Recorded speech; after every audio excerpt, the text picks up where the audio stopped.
સુરક્ષિત અને શાંતિપ્રિય ગુજરાતની છબી ધીમે ધીમે બદલાઈ રહી છે. એક બાજુ ગુજરાતને વિકાસનું મોડેલ બનાવવાના પ્રયત્નો સતત સરકાર કરી રહી છે, તો બીજી બાજુ ગુજરાતના અમુક એવા છેવાડાના વિસ્તારો છે તેના વરવા દ્રશ્યો પણ સામે આવે છે, જ્યાં તમને નહિવત પ્રાથમિક સુવિધા જોવા મળે. એ વિકાસથી વંચિત ગામો જુઓ ત્યારે તમને લાગે કે ગુજરાતનો વિકાસ માત્ર કાગળ અથવા વાતોમાં છે, વાસ્તવિકતામાં કંઈક અલગ છે. નમસ્કાર, વાત વિગતવાર સાથે હું ભૂપતિ વિશાવડિયા.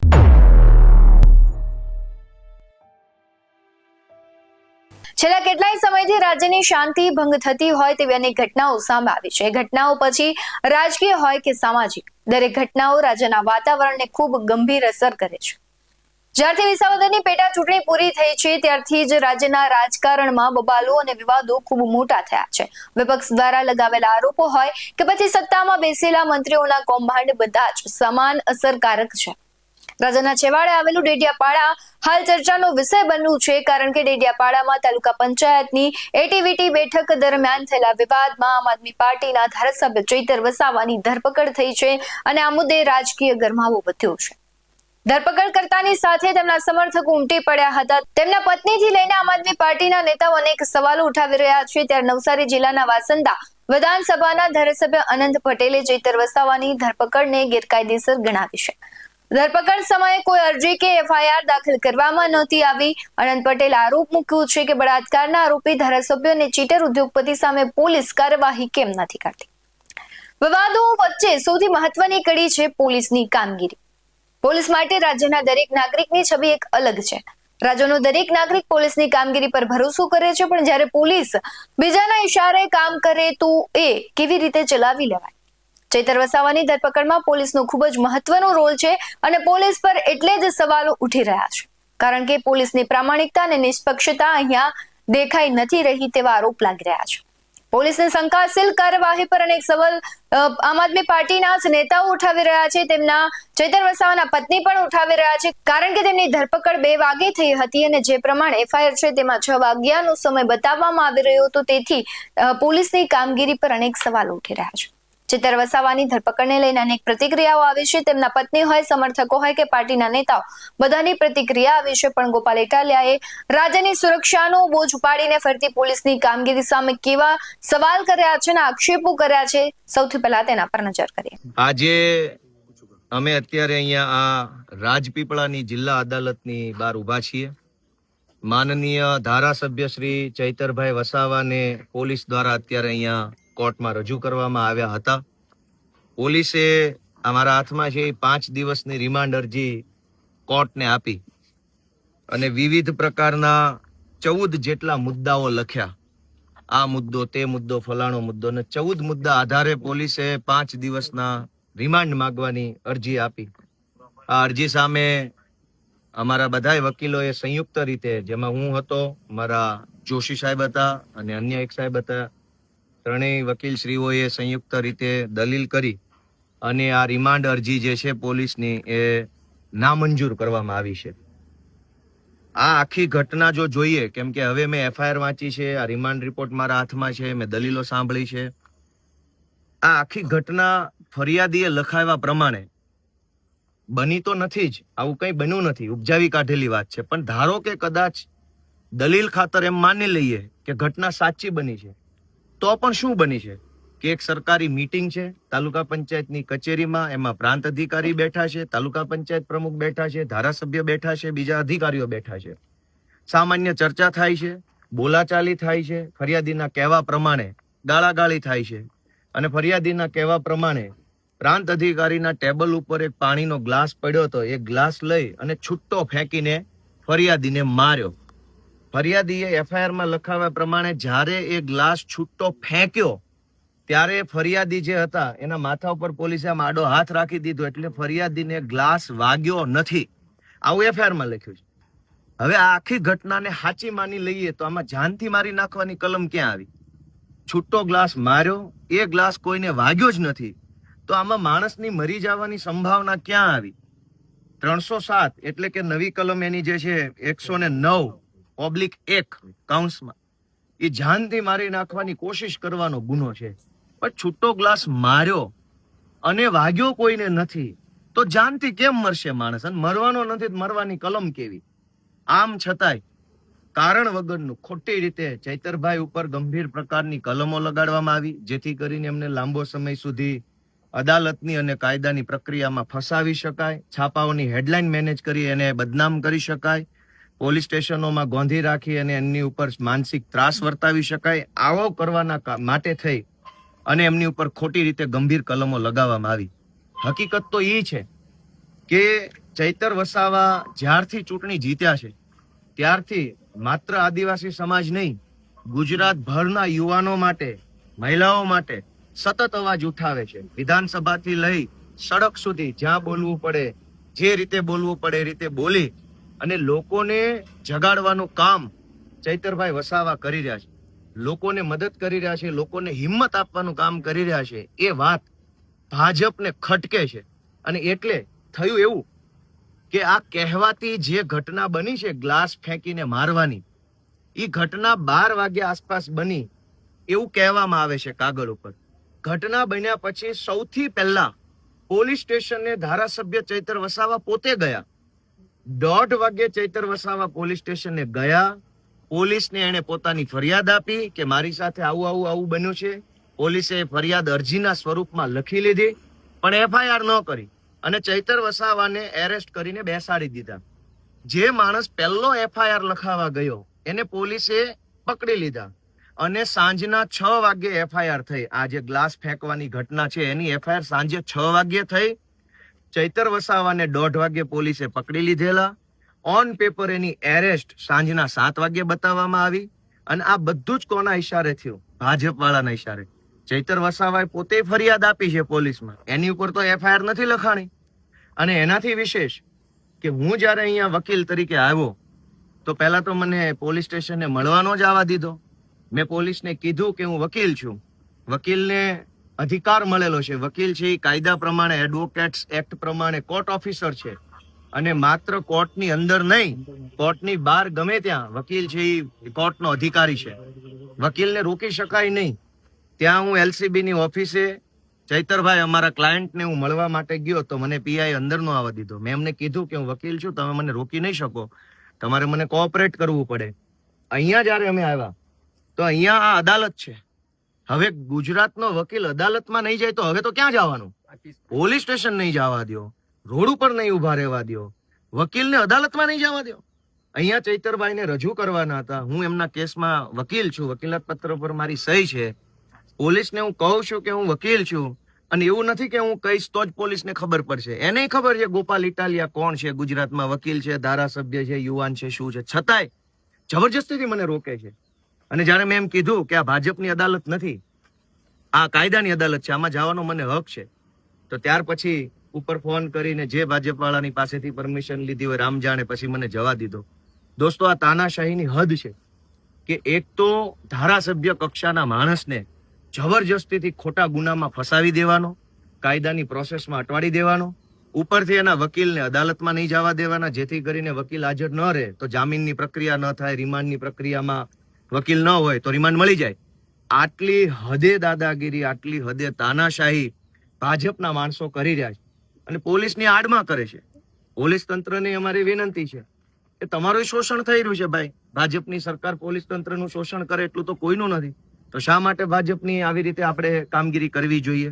આજે આ રિમાન્ડ અરજીમાંથી હું 2-3 વાત વાંચી સંભળાવું તમને કે પોલીસે જે રિમાન્ડ અરજી મૂકી છે એમાં એને પહેલા નંબરનો મુદ્દો એવો લખ્યો છે કે ચૈતર વસાવાએ કાચના વજનદાર ગ્લાસ વડે મારી નાખવાના ઈરાદે આ કામના ફરિયાદીને છૂટ્ટો મારેલ છે. જે કાચનો મજબૂત ગ્લાસ, આ વાક્ય શું કહે છે કે કાચનો વજનદાર ગ્લાસ વડે મારી નાખવાના ઈરાદે. પહેલી વાત તો ગ્લાસ હોય, વજનદાર ન હોય. એ કઈ થોડું કઈ રીંગણા જોખવા માટે લઈ આવ્યા હતા વજનદાર હોય? એ પાણી પીવાનો ગ્લાસ છે. દુનિયાના કોઈ પણ દેશમાં પાણી પીવાના ગ્લાસનું વજન કેટલું હોય? 50 ગ્રામ, 100 ગ્રામ, 70 ગ્રામ કેટલું હોય? કાચનો ગ્લાસ હોય 80 ગ્રામ વજન હોય, કેટલું હોય? છતાંય પોલીસે એવો શબ્દ ભાજપના કહેવાથી વાપર્યો કે કાચના વજનદાર ગ્લાસ વડે મારી નાખવાના ઈરાદે આ કામના ફરિયાદીને છૂટ્ટો મારેલ હોય. કોઈને ગ્લાસ છૂટ્ટો મારો તો મરી જાય એવું ભારતના ઇતિહાસમાં આપણે તો સાંભળ્યું નથી. ગ્લાસ મારવાથી કોણ મરી જાય? ગ્લાસ મારવાથી માણસ જાનથી મરી જાય.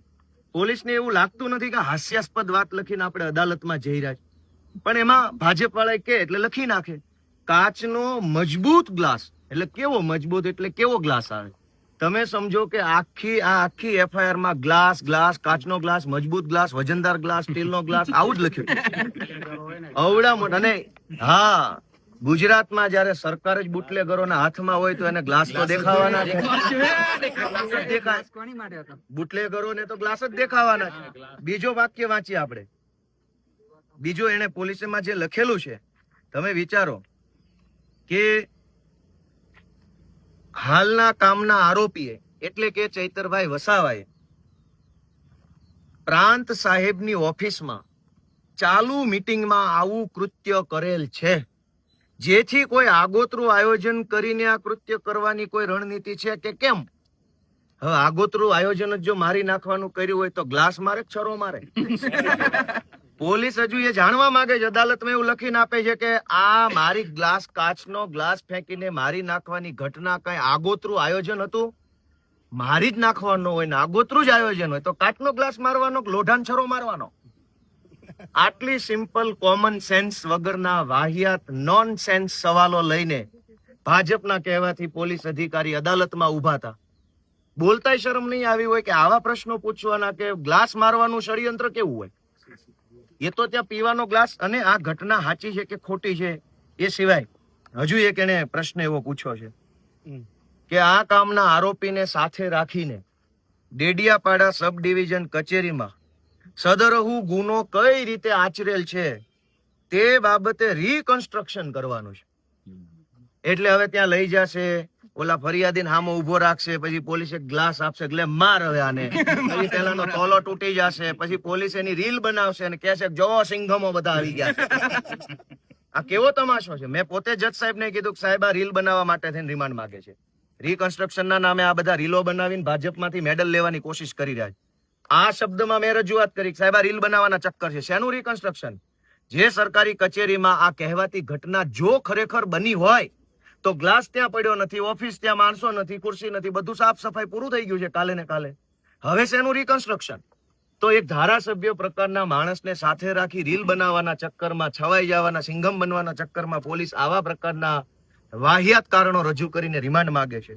અને આ સિવાય સૌથી પહેલી વાર કે એક એવું કારણ એમણે પોલીસે લખેલું છે આમાં કે ડેડિયાપાડાના ધારાસભ્યએ તાલુકાના પ્રમુખને મારી નાખવાના ઈરાદે જીવલેણ હુમલો કર્યો ગ્લાસ ફેંકીને. જીવલેણ, ગ્લાસ મારો એટલે માણસ મરી જાય.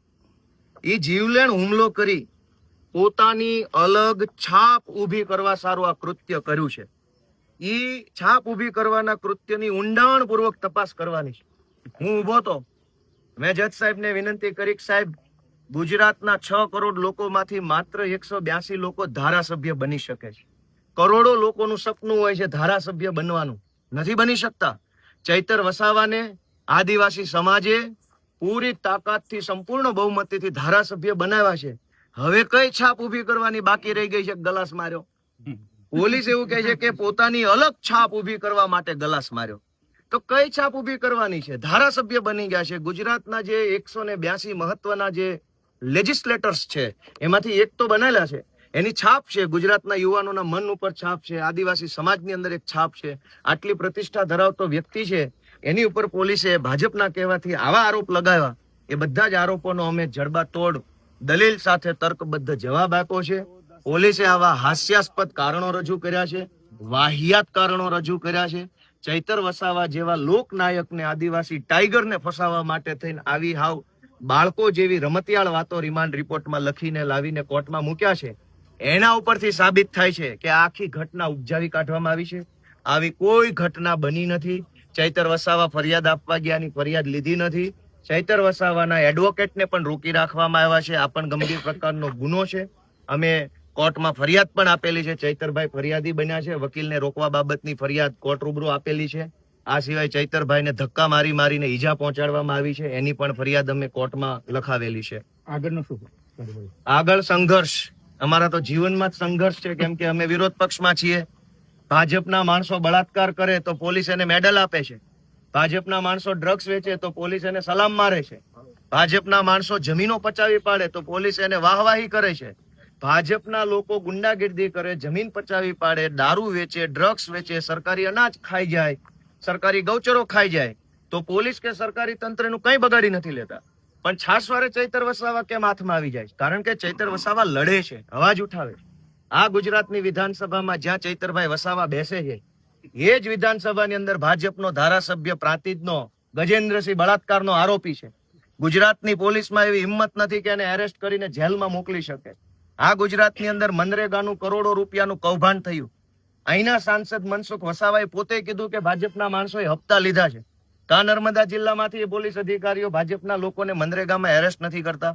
ચૈતર વસાવા લડે છે, યુવાન છે, અવાજ ઉઠાવે છે તો બધાની આંખમાં ખટકે છે. એટલે અમારી વિનંતી છે કે ગુજરાતની જનતા સાથ આપે, સહયોગ આપે. ગોપાલભાઈ, કયા ભાજપના નેતાના ઈશારે આ ફરિયાદ થઈ છે? હાલ તો ચૈતર વસાવાને વડોદરા જેલમાં મોકલાયા છે. ગઈકાલે એલસીબી કચેરી ખાતે ચૈતર વસાવાના વકીલ તરીકે પહોંચેલા ગોપાલ ઇટાલિયાને તેમની સાથે મુલાકાત કરવાની મંજૂરી નહોતી મળી, તેથી વધુ વિવાદ સર્જાયો. પોલીસે મુલાકાતની પરવાનગી ન આપતા કોર્ટે બહાર ઇટાલિયા અને પોલીસ કર્મીઓ વચ્ચે ઉગ્ર બોલાચાલી થઈ હતી.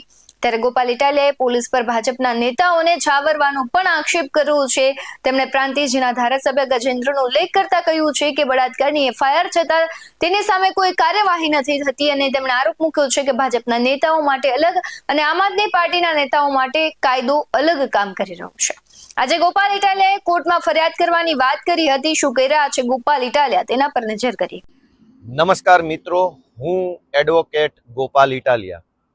ગઈકાલે આખા ગુજરાતે જોયું કે રાજપીપળાની અદાલતની બહાર શું બન્યું. ગઈકાલે હું ચૈતરભાઈ વસાવાના વકીલ તરીકે હું કોર્ટમાં હાજર રહેવા માટે રાજપીપળા ગયો હતો. સૌપ્રથમ તો બે ઘટના બની. એક કે જ્યારે હું નર્મદા જિલ્લાની હદમાં પ્રવેશતો હતો ત્યારે મારી પાછળ એક કાળા કાચવાળી એક ફોર વ્હીલર આવી અને મારી ગાડીની આગળ ગાડી ઊભી રાખી દીધી. અંદરથી પોલીસ ઉતર્યા અને મને કીધું કે તમને આગળ નહીં જવા દેવા માટેની સૂચના છે, એટલે હવે તમારે અહીંયા રોકાઈ જવાનું છે. મેં એમની સાથે ચર્ચા કરી કે તમે મને કેવી રીતે રોકી શકશો, હું વકીલ છું, હું યુનિફોર્મમાં છું મારા, અને મારે કોર્ટમાં મારા ક્લાયન્ટ માટે હાજરી આપવા જવાનું છે. ચર્ચાના અંતે નર્મદા જિલ્લાની હદમાં તો જવા દીધો, પણ જ્યારે હું રાજપીપળાની અદાલતે ગયો ત્યારે ત્યાં હાજર પોલીસ અધિકારીએ મને અંદર જવા દીધો નહીં. પોલીસ અધિકારી મને નામથી પણ ઓળખે છે, ચહેરાથી પણ ઓળખે છે, એડવોકેટ તરીકે પણ ઓળખે છે અને બધી જ ખબર છે કે આ વ્યક્તિ કોણ છે. તેમ છતાંય માત્ર એને જે કાંઈ ઉપરથી સૂચના મળી હોય અથવા ન મળી હોય તેના કારણે એમણે મને રોકવાનું ગેરકાયદેસરનું કૃત્ય કર્યું છે. મેં એમને ખૂબ આજીજી કરી કે તમે મને રોકી શકશો નહીં. અદાલત એક જાહેર જગ્યા છે. વકીલ જે છે એ કોર્ટ ઓફિસર તરીકે ક્યારેય પણ કોર્ટમાં જવા માટે એને હક મળેલો છે અને રાઇટ ટુ રિપ્રેઝેન્ટ મારે મારા ક્લાયન્ટને અદાલતની સમક્ષ રિપ્રેઝેન્ટ કરવો એ મારો બંધારણીય અધિકાર છે, કાયદાકીય અધિકાર છે. આ બધી જ વસ્તુ પોલીસને ખબર હોવા છતાંય પોલીસે કાલે મને રોક્યો, અને મને નહીં, આ સિવાય અન્ય બીજા વકીલને પણ પોલીસે રોકવાનું કામ કર્યું. અદાલતના દરવાજા બંધ કરી દીધા. બીજા વકીલે તો દંડવત પ્રણામ કર્યા, ત્યારે માંડ એમને જવા દીધા. આ સમગ્ર ઘટનાની સૌથી પહેલા તો હું જે બાર એસોસિએશનનો સભ્ય છું, મેમ્બર છું, એવા ગુજરાત હાઈકોર્ટ એડવોકેટ્સ એસોસિએશન એટલે કે ટૂંકમાં ઘા, એ ગુજરાત હાઈકોર્ટ બાર એસોસિએશનને મેં મારી લેખિત ફરિયાદ આપી દીધી છે. આ સિવાય ગુજરાત રાજ્યના પોલીસ વડા ડીજીપી એમને પણ મેં મારી લેખિત ફરિયાદ આપી દીધી છે. આ સિવાય બાર કાઉન્સિલ ઓફ ગુજરાત, જ્યાં તમામ વકીલોની નોંધણી થયેલી છે અને વકીલોની સંસ્થા છે, એને પણ હું મારી લેખિત ફરિયાદ સાંજ સુધીમાં આપી દેવાનો છું. બાર કાઉન્સિલ ઓફ ઇન્ડિયા, એને પણ હું મારી લેખિત ફરિયાદ આજ સાંજ સુધીમાં હું આપી દેવાનો છું. એટલે કે મેં high court advocate association, bar council of Gujarat, bar council of India અને ગુજરાતના મુખ્ય પોલીસ અધિકારી, આ તમામને લેખિતમાં ફરિયાદ કરી છે કે પોલીસે એક વકીલને અદાલતની અંદર જતા રોકીને, અદાલતના દરવાજાઓ બંધ કરીને ગેરકાયદેસરનું કૃત્ય કર્યું છે એની ઉપર કડકમાં કડક પગલાં લેવા જોઈએ, આવી મારી માંગણી છે. આ માંગણીની અંદર મને જો યોગ્ય ન્યાય નહીં મળે, યોગ્ય કાર્યવાહી નહીં થાય, તો હું એના પછીના તબક્કામાં હાઈકોર્ટ સમક્ષ પણ જઈશ, સુપ્રીમ કોર્ટ સમક્ષ પણ જઈશ.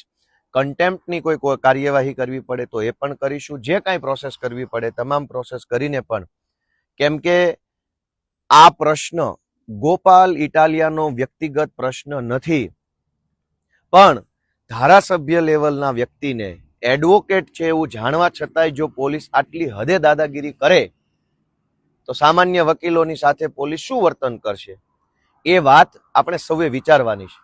હું ગુજરાતભરના તમામ તાલુકા બાર એસોસિએશન, જિલ્લા બાર એસોસિએશન સૌને હું બે હાથ જોડીને વિનંતી કરું છું કે જો શક્ય હોય તો, આઈ રિપીટ, કે જો શક્ય હોય તો આ પ્રશ્ન ગોપાલ ઇટાલિયાનો નથી, પણ જો ગોપાલ ઇટાલિયા ધારાસભ્ય હોવા છતાંય જો એની સાથે પોલીસ આવું વર્તન, વકીલ સાથે આવું કરે, તો અન્ય વકીલો સાથે પોલીસ શું વર્તન કરશે, એ વાતની ચિંતા વ્યક્ત કરવા માટે થઈ ગુજરાતના તમામ જિલ્લાના બાર અથવા તમામ તાલુકાના બાર, જે બાર એસોસિએશન, કેમ કે બારની અંદર પણ એવું બની શકે કે ઘણી વખત અલગ અલગ રાજકીય વિચારધારા સાથે જોડાયેલા વ્યક્તિઓ બારનું સંચાલન કરતા હોય છે. એટલે મારી વિનંતી છે કે વકીલોના હિતમાં, વકીલોની સાથે પોલીસ દ્વારા અન્યાય અત્યાચાર ન થાય એ માટે બાર એસોસિએશન જે છે એ કોઈક નિર્ણય લે, કોઈ રિપ્રેઝન્ટેશન આપે બાર કાઉન્સિલ ઓફ ગુજરાતને. અને એક ધારાસભ્ય તરીકે હું એ વાતની પણ બાંહેધરી આપું છું કે આ ઘટનાને પણ હું વિધાનસભાની અંદર લઈ જઈશ. પોલીસે જે કાંઈ પણ ખોટું ગેરકાયદેસરનું કામ કર્યું છે અને વિધાનસભાના માધ્યમથી હું સરકાર સુધી પહોંચાડીશ. અને ભવિષ્યમાં ગુજરાતભરના વકીલોને જે સમસ્યાઓ છે, જે તકલીફો છે, વકીલોના પ્રશ્નો છે, વકીલોની પણ કોઈ રજૂઆત હશે તો વિવિધ જિલ્લા કે તાલુકા બાર એસોસિએશન સાથે સંકલન રાખી ગુજરાતના તમામ વકીલો વતી, વકીલો માટે, વકીલોના પ્રશ્નો વિધાનસભા સુધી પહોંચાડવાની પણ હું આ તબક્કે બાંહેધરી આપું છું. દોસ્તો, ગઈકાલે જે ઘટના બની છે એ સદંતર લોકશાહીનું હનન છે, સંવિધાનનું અપમાન છે. આટલી હદે અન્યાય, અત્યાચાર અને તાનાશાહી થતી હોય છતાંય જો આપણો આત્મા ન જાગે તો પછી હવે શું જોવાનું બાકી રહી ગયો? હજુ કયો અન્યાય, અત્યાચાર જોવાનો બાકી રહી ગયો છે? મારી ગુજરાતના સૌ લોકોને, મારા વકીલ વડીલોને બે હાથ જોડીને વિનંતી છે કે પોતાનો આત્મા જગાડો. તમારા આત્માને પૂછો કે શું આ યોગ્ય છે, શું આ વ્યાજબી છે. તમારો આત્મા જાગે તો આત્માનો અવાજ સાંભળી અને ક્રાંતિની દિશામાં આગળ વધો, એવી વિનંતી સાથે જય જય ગરવી ગુજરાત. સવાલ એ છે કે જો સંજય વસાવાએ ધારાસભ્ય ચૈતર વસાવા પર મોબાઈલ ફોન અને કાચનું ગ્લાસ ફેંકવા, લાફા ઝીંકવા અને ગોળી મારી નાખવાની ધમકી આપવાનો ગંભીર આક્ષેપ કર્યો હોય તો ફરિયાદ નોંધાય, તેની પોલીસ ધરપકડ કરે. તો અનેક એવા આરોપીઓ છે જે રાજ્યમાં જેના પર ખૂબ ગંભીર ગુનાઓના આરોપ નહીં પરંતુ ગુનેગાર સાબિત થયા છે, તો કેમ રાજ્યમાં ખુલ્લેઆમ તેઓ રખડે છે? તે ખૂબ મોટો સવાલ છે. રાજ્યમાં ગુનાહિત પ્રવૃત્તિઓ કઈ ઓછી નથી થતી, ખૂબ ગુનાહિત પ્રવૃત્તિઓ થાય છે. ત્યારે સવાલ એ થાય કે પોલીસની કામગીરી જેટલી અહીંયા ઝડપીથી થાય છે તેટલી ત્યાં કેમ નથી થતી? પણ તમે ચૈતર વસાવાના ગુનાહિત ઇતિહાસને ન ભૂલી શકો. તેમનો પણ ગુનાહિત ઇતિહાસ છે. તમને ખબર પડે કે આની પહેલા પણ તેમણે ઉદ્ધતાઈ ભર્યું વર્તન કરેલું છે. એક લોકનેતા તરીકે ચૈતર વસાવાએ પોતાની મર્યાદાઓ ઓળંગતા તેમની ધરપકડ થઈ એ વાસ્તવિકતા સામે આપણે આંખ બંધ ન કરી શકીએ. કારણ કે જે વ્યક્તિને બુદ્ધિપૂર્વક કામ કરવાનું છે તે ઉદ્ધતાઈ કરે તો આવા વિવાદો સર્જાય જ, એમાં શંકા નથી. એવી જ રીતે જો ઉદ્ધતાઈ સાથે કામ કરવાનું હોય તો સામાન્ય જનતા પાસે પણ અમુક પ્રકારનું જ્ઞાન છે, સમજ છે અને હોશિયારી પણ છે. તમને ચૈતર વસાવાની ધરપકડને લઈને કયા પરિબળો કામ કરી રહ્યા છે, કયા પરિબળો જવાબદાર છે, શું લાગી રહ્યું છે, કમેન્ટ બોક્સમાં જરૂરથી જણાવજો. હાલ વાત વિગતવારમાં બસ આટલું જ. આવા જ વધુ અહેવાલો સાથે ફરી મળતા રહીશું. તમે અમારી યુટ્યુબ ચેનલને સબસ્ક્રાઇબ કરવાનું, અમને ફેસબુક અને ઇન્સ્ટાગ્રામ પર ફોલો કરવાનું ભૂલશો નહીં. બાકી અવનવી અપડેટ્સ મેળવવા માટે આપ જોતા રહો BS9 ન્યૂઝ. નમસ્કાર.